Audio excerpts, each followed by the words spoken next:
My son invited 300 guests to his wedding, but somehow forgot to include me, his own father. When I asked why, he said, "Dad, this is a high society event. Someone who still works as a handyman would just embarrass us." I didn't argue. I just nodded and wished him well.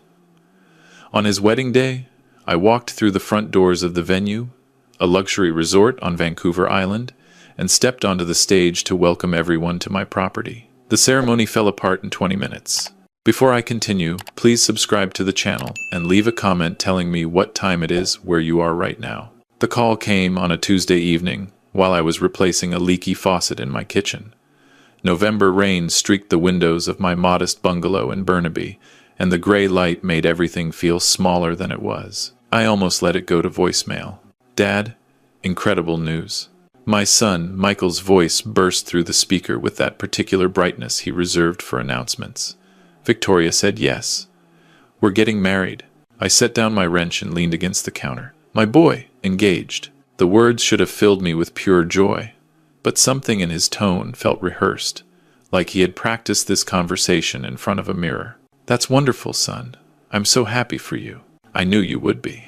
Listen, we should celebrate. Can you meet us for dinner tomorrow? There's this new place in Yaletown, Oro, 7 o'clock. Us? Victoria and me. She's dying to see you again." Victoria Chen. I had met her exactly twice in the 18 months they had been dating. Both times, her eyes had performed that familiar calculation, scanning my paint-stained work boots, my calloused hands, my truck with the magnetic sign reading Murray's maintenance services on the door. "I'll be there," I said. The next evening, I pulled my 2009 Ford F-150 into the parking garage beneath Oro and immediately spotted the white BMW gleaming under the fluorescent lights. New model, dealer plates still visible. I parked 3 spots away, climbed out, and caught my reflection in a pillar mirror. Clean flannel shirt, decent jeans, work boots I had scrubbed for 20 minutes. Simple, practical, exactly who I had chosen to be for the past 5 years. Through the restaurant window, I could see Michael sitting across from Victoria at a corner table. She was laughing at something, touching his arm in that performative way people do when they want to be seen. My son had grown into a handsome man, 32 now, with his mother's dark hair and my stubborn jawline. He turned as I approached, and I watched his expression flicker, just for a moment, before settling into a careful smile. "Dad, you made it." His handshake was quick, professional, the kind you give a colleague rather than your father. "Victoria, you remember my dad." "Mr. Murray, so lovely to see you again." Victoria's handshake lasted exactly 1 second. Her eyes performed that familiar scan, head to toe, cataloging details. The worn collar of my shirt, the scratch on my watch face, the calluses on my palm. Her smile never wavered, but something behind it cooled. "Please, call me Robert," I said, sliding into the booth across from them. The menu prices made my eyebrows rise, not because I could not afford them, but because I knew Michael could not on his marketing coordinator salary. This dinner was a statement, carefully calculated. "So tell me about the engagement," I said. "How did it happen?"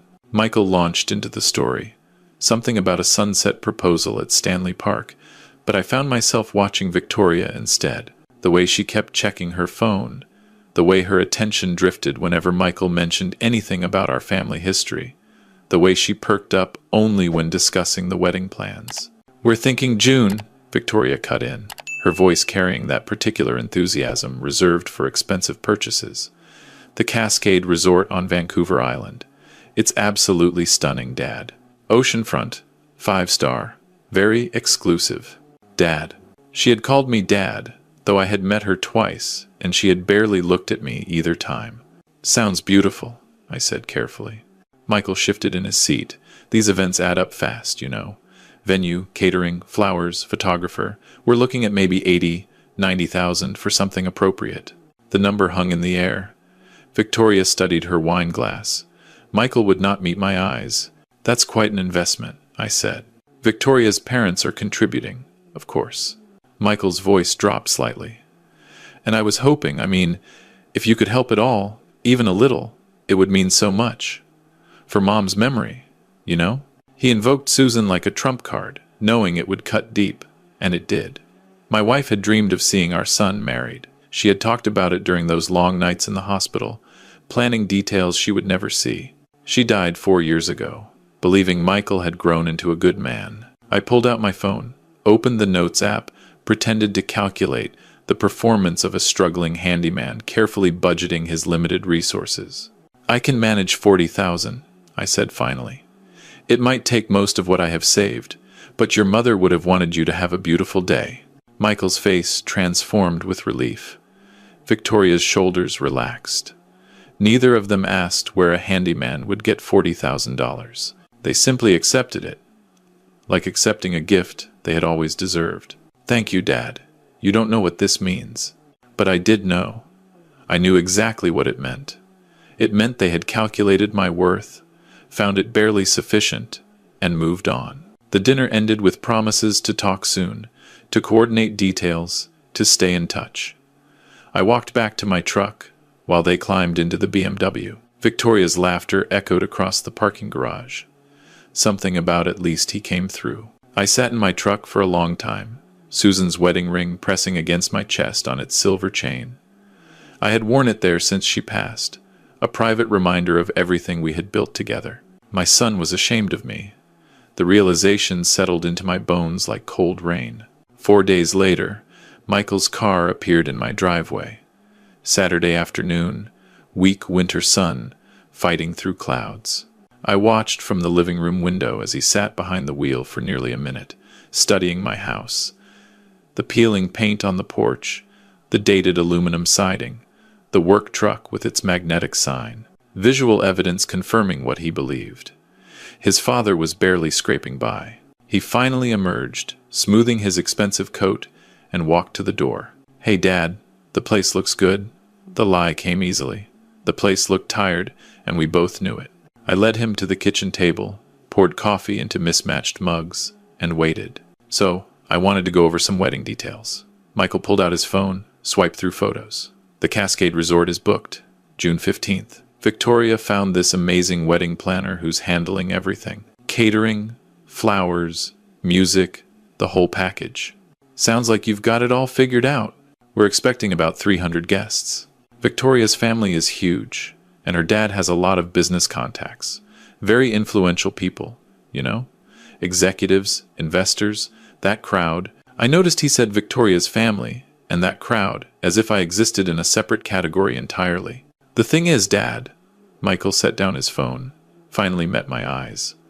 "I need to transfer the money soon. The venue requires a deposit, and Victoria's parents are waiting on confirmation of our contribution before they finalize theirs." Our contribution.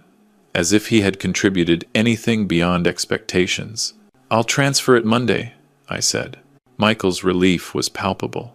He stood, came around the table, gave me an awkward hug that lasted 2 seconds. "Thanks, Dad. Really. This means everything." He left 15 minutes later, promises dissolving in his wake. I watched his car disappear down the street, then moved to my basement office, the room Michael had never seen, the room containing the truth of who I really was. My computer hummed to life. Banking apps opened, passwords entered.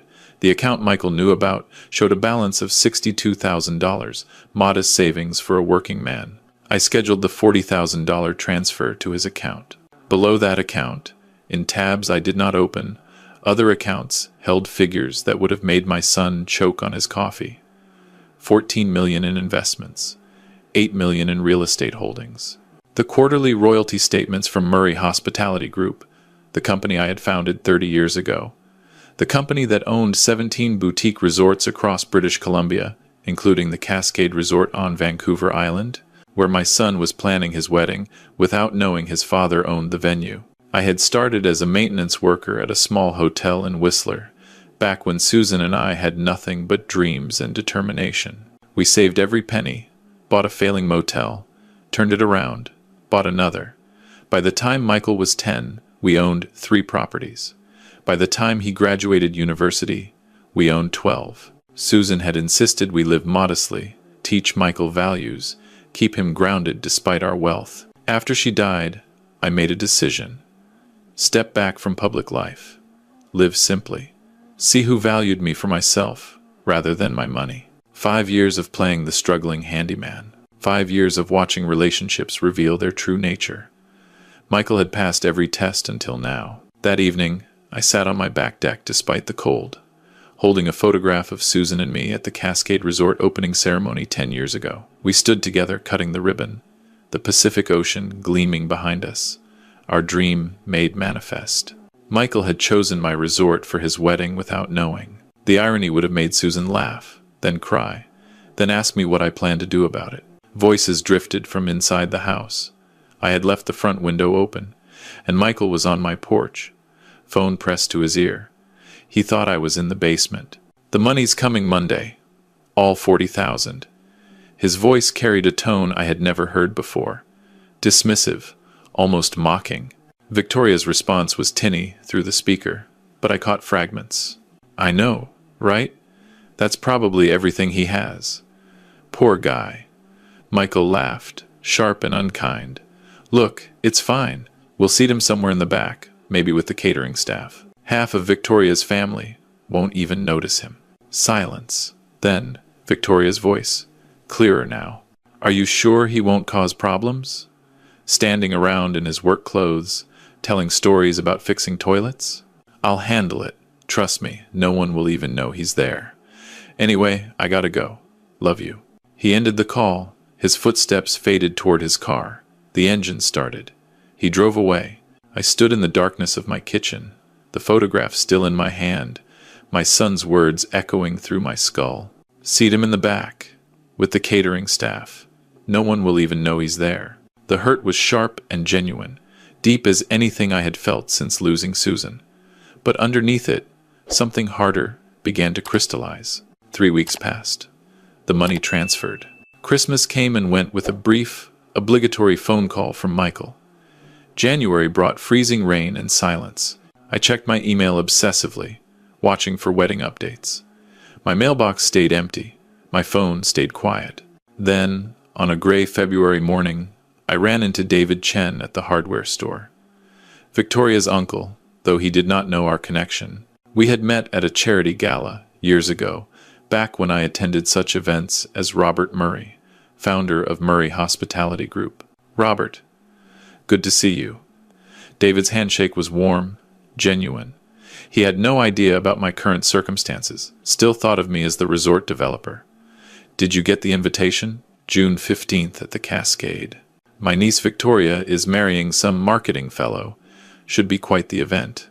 My heart stopped, then started again, harder. Invitation? For the wedding. 300 guests, very exclusive. I assumed you'd be on the list, given that you own the venue. He laughed. Talk about an awkward situation if someone forgot to include the property owner. I forced a smile. Must have gotten lost in the mail. You know how these things go. After David left, I sat in my truck for 20 minutes, staring at nothing. 300 guests. David Chen received an invitation. I did not. I drove home, opened my laptop, searched my email for anything from Michael or Victoria. Nothing. No invitation. No acknowledgement. No inclusion in any planning documents. My neighbor Margaret knocked on my door that afternoon, envelope in hand. Robert, look at this. Your son's wedding invitation arrived. How exciting. June at the Cascade Resort. I've heard it's absolutely gorgeous. She handed me the envelope, cream-colored, elegant script. I opened it carefully. Victoria Chen and Michael Murray request the pleasure of your company. The Cascade Resort, Vancouver Island. My resort. My property. The place Susan and I had poured our hearts into building. Margaret received an invitation. I did not. That evening, I called Michael. Kept my voice light, casual. Hey, son, just checking in about the wedding. I haven't received my invitation yet. Should I be watching the mail? A pause. Too long. I heard Victoria's voice in the background, sharp and questioning. Oh, Dad, yeah, the printer had some delays. We're still sending out the last batch. Don't worry about it. I'll hand-deliver yours personally. The lie was smooth, practiced. I recognized it now. The particular brightness he used when he was performing. Sounds good. Looking forward to it. I hung up, waited 3 days. Nothing arrived. On the fourth day, I called again. Michael, I need a straight answer. Am I invited to your wedding? The silence stretched. 5 seconds. 10. 15. I heard him breathing, heard the calculation happening in real time. Dad, look. This is complicated. His voice had changed, dropped the performance, settled into something colder. Victoria's family has certain expectations. Her father's business partners will be there. Important people. Executives, investors. The kind of crowd that notices things. Notices things like what? Like, look, you're a handyman, Dad.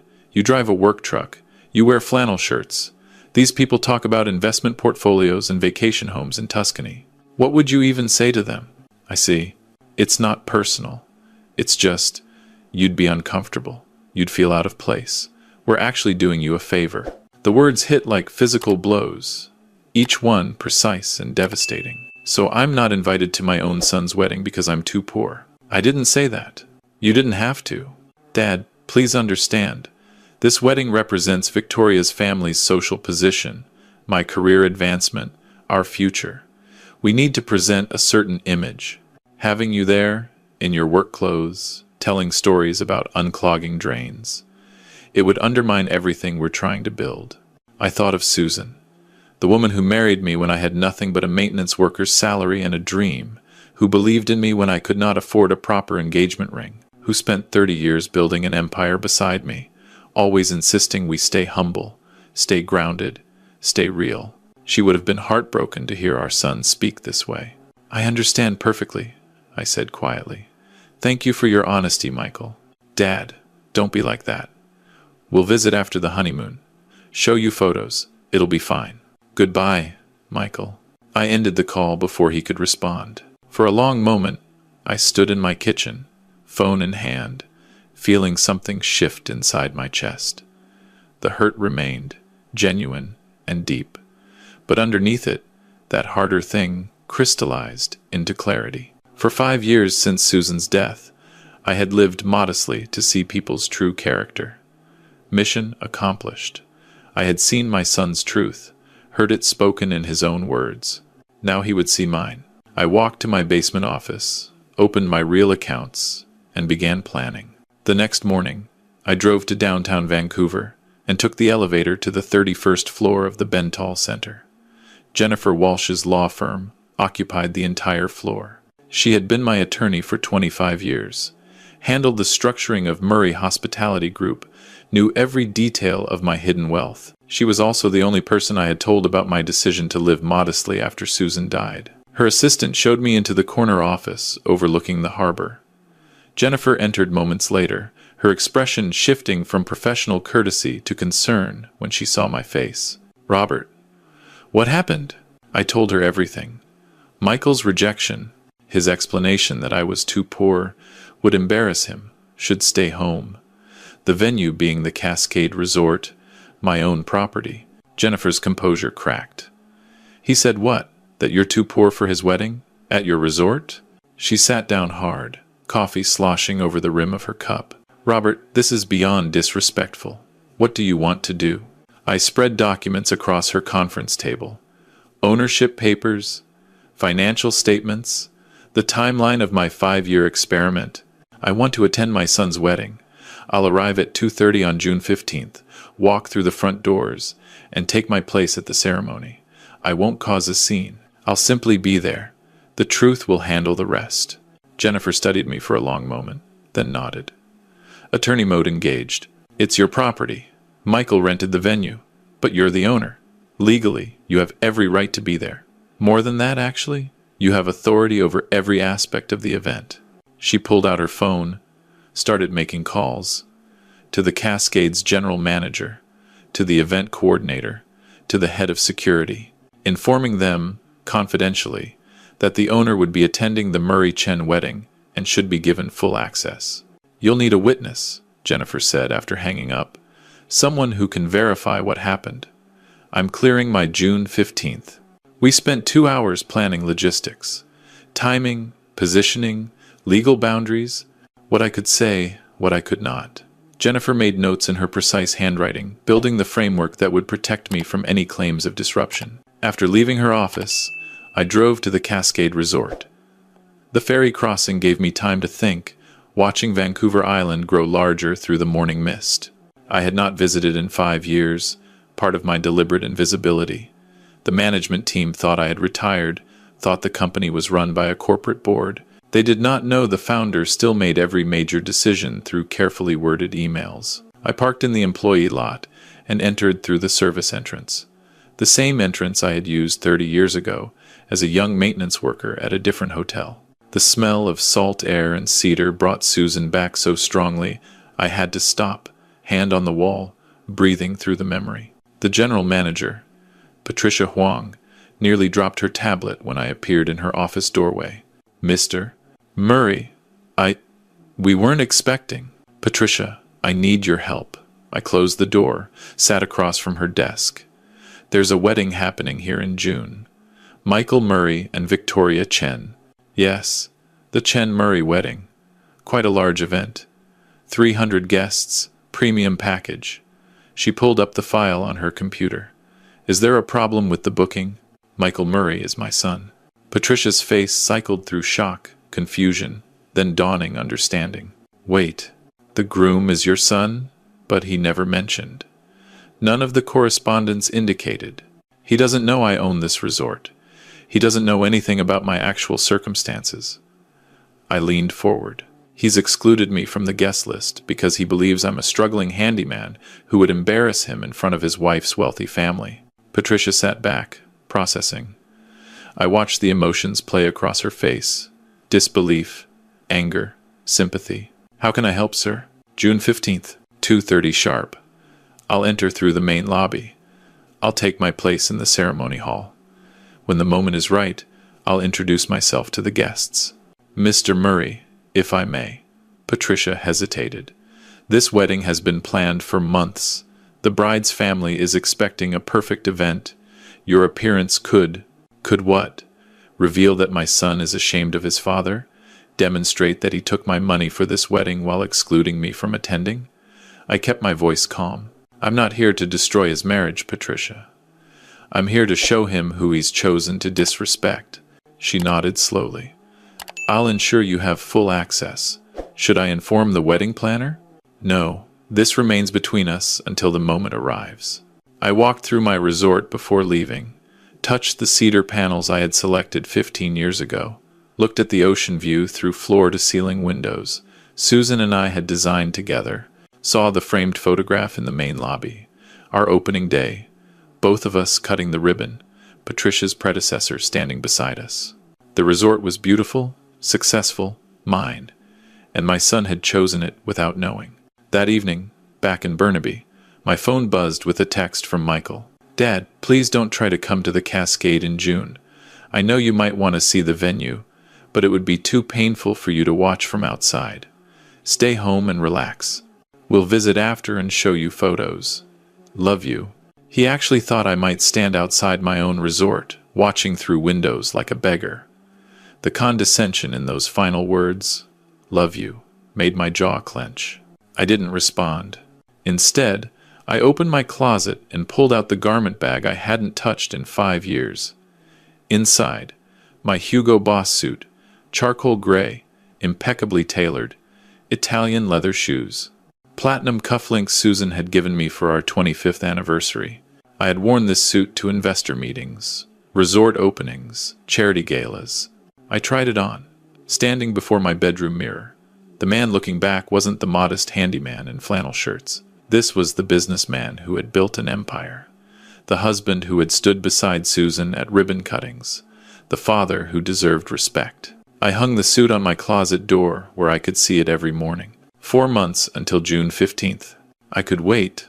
The months passed slowly. Spring came to British Columbia with cherry blossoms and longer days. I continued my handyman routine, fixing sinks and patching drywall for neighbors who had no idea about my real identity. Michael called occasionally, always brief, always with that performative brightness. He never mentioned the wedding details, never asked if I had plans for June 15th. never acknowledged that he had excluded his father from the most important day of his life. On June 14th, I drove to Vancouver Island. Jennifer met me at the ferry terminal, and we checked into a small inn near the Cascade Resort, the kind of modest place my son would have expected me to choose. I barely slept that night, lay in the darkness thinking about Susan, about Michael as a little boy helping me paint hotel rooms, about the moment everything had changed. Morning came gray and soft, typical island weather. By noon, the clouds had burned away, leaving bright June sunshine. At 2 o'clock, I put on my Hugo Boss suit, checked my reflection, adjusted my cufflinks. Jennifer nodded approval. Ready? I've been ready for 5 years. We drove to the Cascade Resort. The parking lot was full of luxury vehicles: Mercedes, BMW, Tesla, the occasional Porsche. I pulled my Ford F-150 into a spot near the service entrance. A small rebellion, parking my work truck among the status symbols. The ceremony was scheduled for 3 o'clock. Guests would be arriving now, finding their seats in the oceanfront pavilion Susan and I had designed specifically for weddings. I walked through the main entrance.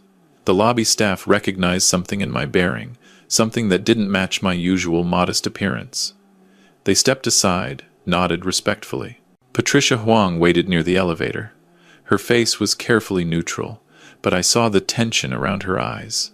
Mr. Murray, everything is prepared. The ceremony begins in 40 minutes. Thank you, Patricia. Sir, if I may. She hesitated. Your son is in the groom's suite. He seems nervous. Good. I walked through the resort, taking my time, letting staff members see me. Jennifer followed a few steps behind, witness to everything. We passed through the restaurant where my photograph hung on the wall, the one from opening day. Susan smiled at me from 15 years ago, forever young, forever proud. The pavilion was filling with guests. I paused at the entrance, scanning the crowd. Elegant dresses, designer suits, the particular confidence of people who had never worried about money. Victoria's family occupied the front rows, her father sitting with that particular posture of a man who expected deference. I saw a few familiar faces, business contacts from my previous life who would recognize me. They would be useful soon. I did not enter the pavilion. Not yet. Instead, I positioned myself near the side entrance, partially concealed by floral arrangements, waiting. At 2:45, the string quartet began playing. Guests settled into their seats. The minister took his position at the front. At 2:50, Michael emerged from the side door, took his place at the altar. He looked handsome in his tuxedo, confident, pleased with himself. He scanned the crowd, smiling at familiar faces, nodding at important people. His eyes passed right over the spot where I stood. Didn't recognize me, didn't expect me to be there. Victoria appeared at 2:58, a vision in white, her father escorting her down the aisle. The crowd stood. Music swelled. Michael's face transformed with genuine emotion as his bride approached. The ceremony began. Vows were exchanged. Rings were placed. The minister pronounced them husband and wife, and they kissed while 300 guests applauded. I waited. The minister invited everyone to remain seated for the family speeches before moving to the reception.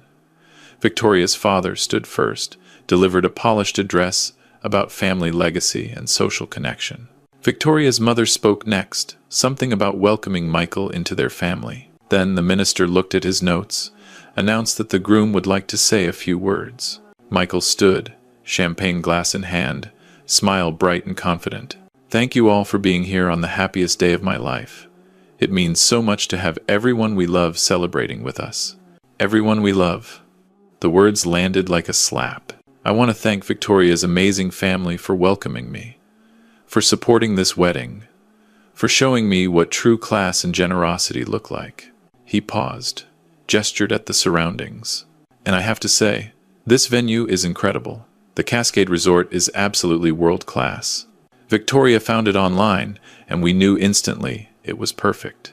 Whoever owns this place must be living the dream. A few people laughed politely. I stepped forward. That would be me. My voice carried clearly through the pavilion, amplified by the natural acoustics Susan and I had designed into the space. 300 heads turned. Michael's champagne glass froze halfway to his lips. I walked down the center aisle. Hugo Boss, suit impeccable. Italian shoes clicking on the flagstone. Every step deliberate and measured. Murmurs rippled through the crowd. Phones appeared. Someone whispered, "Isn't that Robert Murray?" Michael's face had drained of color. Victoria grabbed his arm, confusion and alarm battling across her expression. I reached the front of the pavilion, turned to face the guests. "Good afternoon, everyone. My name is Robert Murray. I founded Murray Hospitality Group 30 years ago. I own this resort and 16 others across British Columbia." I paused, letting the words settle. I'm also Michael's father, the handyman who was too poor to be invited to his own son's wedding. The silence was absolute. 300 people stared at me, then at Michael, then back at me. The calculation happening behind their eyes was almost audible. "Dad." Michael's voice cracked. "What are you? How did I get in? I own the building, son. I designed this pavilion with your mother 20 years ago. We dreamed about watching you get married here someday." I turned to face him directly. "She died believing you would grow up to be a good man. A man who valued people for who they are, not what they owned." Victoria's father stood up, face flushed. "What is this? Some kind of stunt?" "No stunt, Mr. Chen, just truth." I pulled out my phone, opened the Forbes article from 5 years ago. Robert Murray, the hidden empire behind BC's luxury resorts. Net worth estimated at 50 million, though it's grown quite a bit since then. I handed the phone to Michael. His hands were shaking. "Your mother and I built this from nothing. From a maintenance worker's salary and a dream. We lived modestly because she believed in teaching you values. After she died, I continued living simply to see who would value me for myself rather than my money." I looked at Victoria, at her parents, at the 300 guests bearing witness. "You failed that test, Michael. You took my money for this wedding. $40,000 you thought was my entire savings, and then excluded me because a handyman father would embarrass you in front of important people." Someone in the back was already Googling. I heard the soft sounds of typing, of search results loading, of gasps as photographs appeared on screens. Robert Murray cutting ribbons, shaking hands with premiers, accepting business awards. Victoria's father had pulled out his own phone. His face went from suspicious to shocked to calculating in the space of 30 seconds. "Michael." His voice was sharp. "You told us your father was a struggling maintenance worker. You said he couldn't afford proper attire for the wedding. You said—" "I didn't know." Michael's composure shattered. "I thought he was poor. He lives in this tiny house, drives a work truck, wears flannel shirts. That was a choice, son. A test. And you showed me exactly who you are." Victoria's mother stood up, something dangerous in her eyes. "You mean to tell me we spent 6 months planning this wedding, inviting everyone we know, and the groom's father owns the venue? That he's wealthier than half the people here? And we didn't invite him?" The social mathematics were devastating. In Victoria's world, connections meant everything, and they had just publicly rejected a man with more connections than anyone present. I addressed the crowd one final time. "The wedding is paid for. The reception is prepared. I won't disrupt my son's day any further." I looked at Michael, saw the tears starting to form in his eyes. But I wanted everyone here to know the truth. About what happened. About who decided a father wasn't worthy of his son's wedding because he drove a work truck and lived in a modest house. I turned to walk away. "Dad, wait." Michael's voice broke completely. "Please." "I didn't. I was trying to." "You were trying to hide me, son. Because you were ashamed." I walked out of the pavilion, through the lobby, past the photograph of Susan and me on opening day.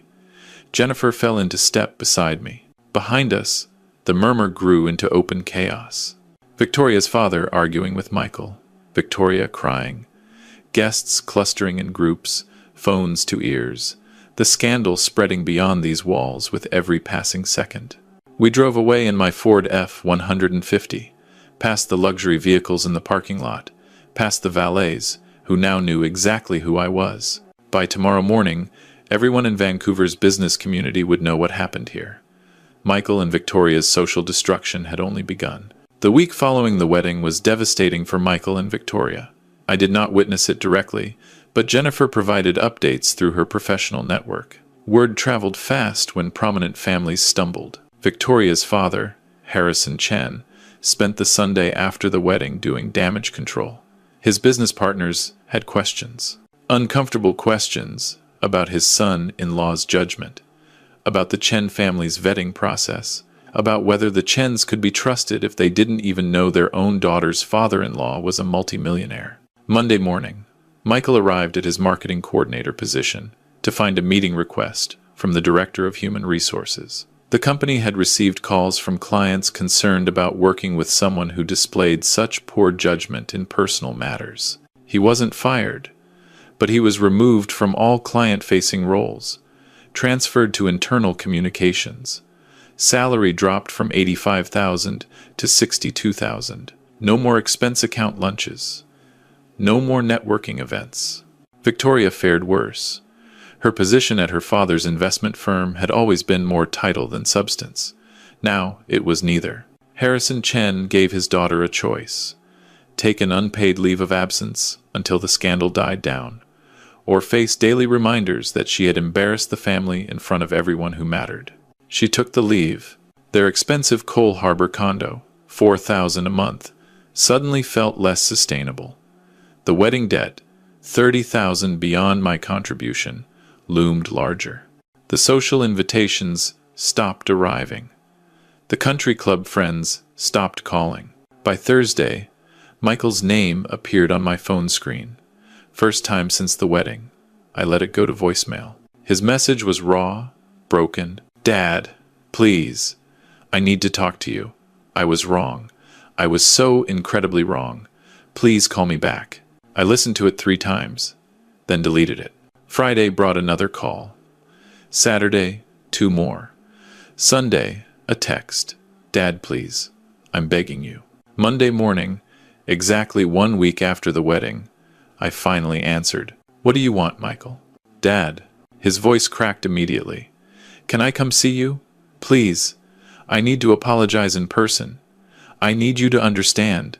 Understand what? That you're sorry you got caught? That you wish I had stayed hidden so your social climbing wouldn't be disrupted? Silence. Then, quietly, I deserve that. I deserve all of it. But please, Dad, give me a chance to explain. I thought about Susan, about what she would want, about whether there was anything left in my son worth saving.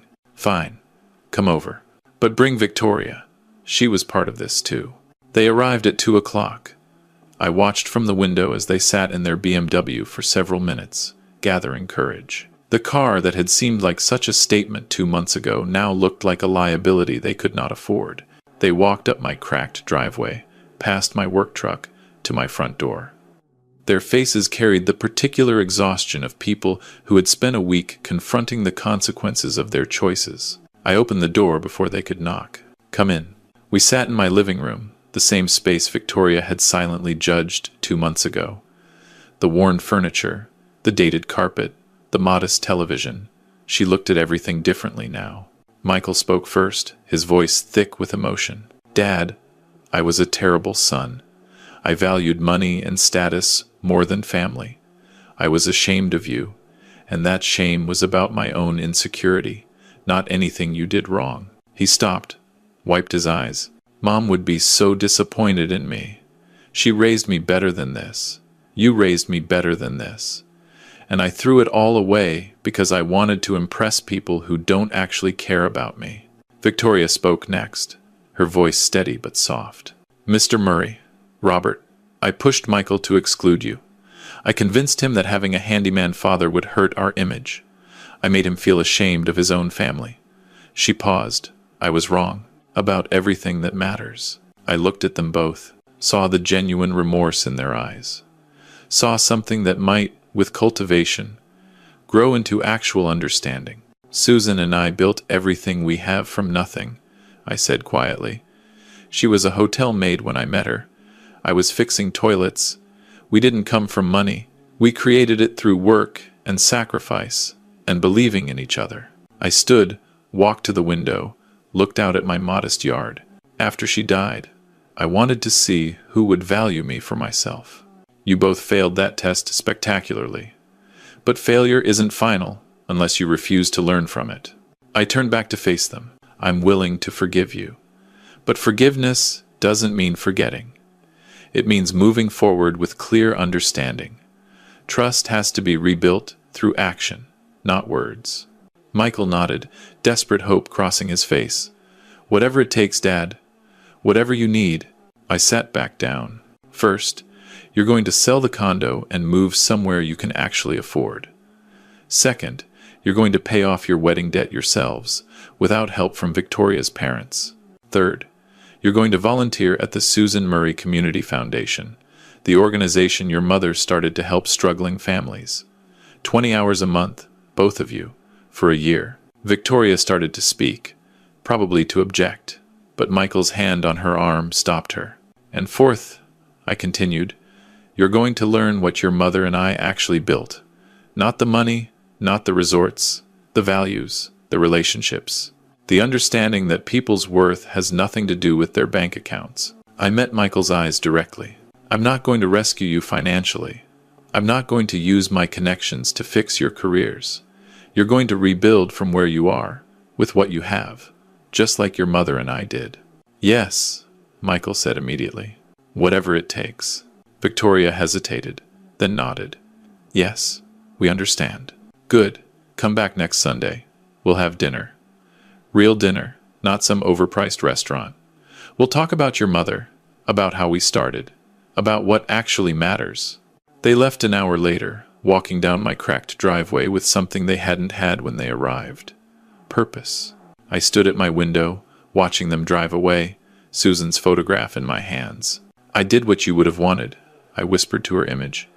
I didn't destroy him. I'm trying to save him. Whether it would work, only time would tell.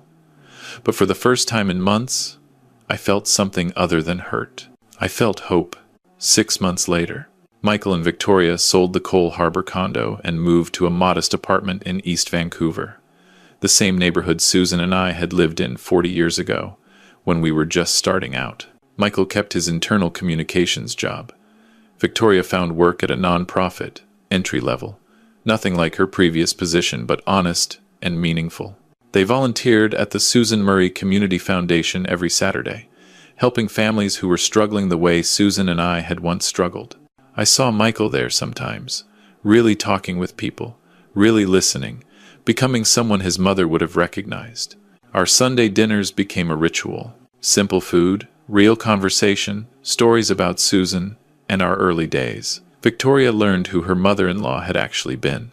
Not just the name on a foundation, but a woman who had cleaned hotel rooms and dreamed of something more.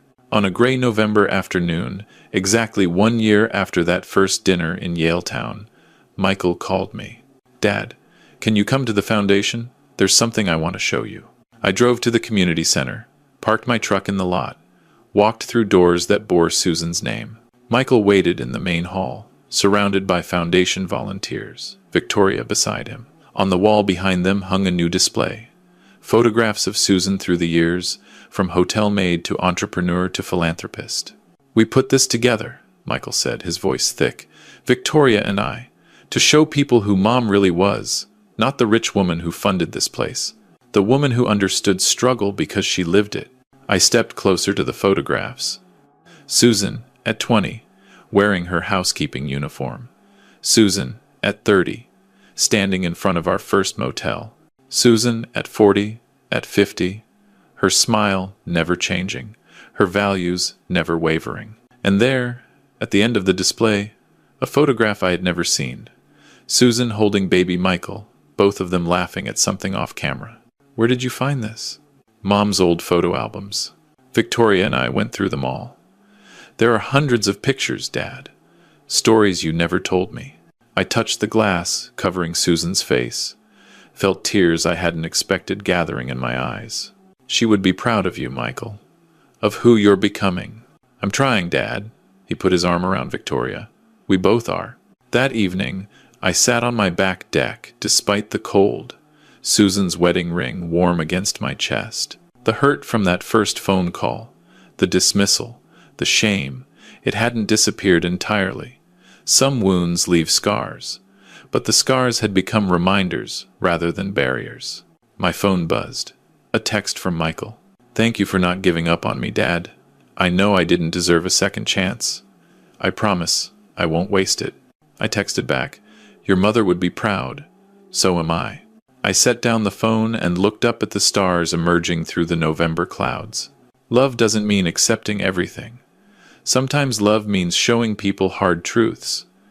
And sometimes, if you're lucky, they learn from them. Michael had learned. And somewhere, I hoped Susan was watching, finally proud of the man our son was becoming. If you enjoyed this story, please like this video, subscribe to the channel, and share your thoughts in the comments. To hear another story, click the link on the left. Thank you for watching.